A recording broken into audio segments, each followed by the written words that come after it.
how to withdraw money from Bybit to another wallet. So money in this case, for example, it will be Ethereum or Bitcoin, USDT or USDC or any kind of cryptos that you have on your Bybit account that you want to withdraw it to another wallet.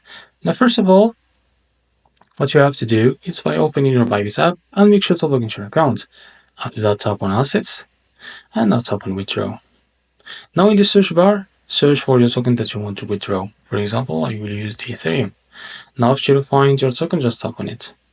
And now as you can see here, first of all, you need to set the network. You can see, set it as the ERC20. And now to get the address of the Ethereum, you need to go to your wallet and get it from there. Now I will use the OKX wallet.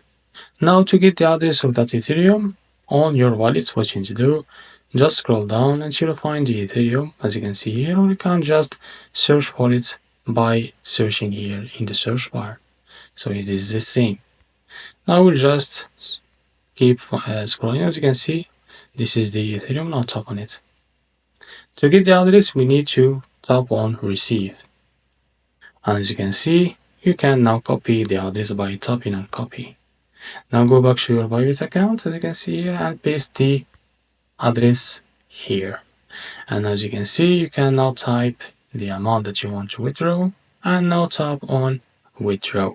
So this is how to withdraw money from Bybit to another wallet. If you found it very helpful, please like and subscribe. See you in the next video.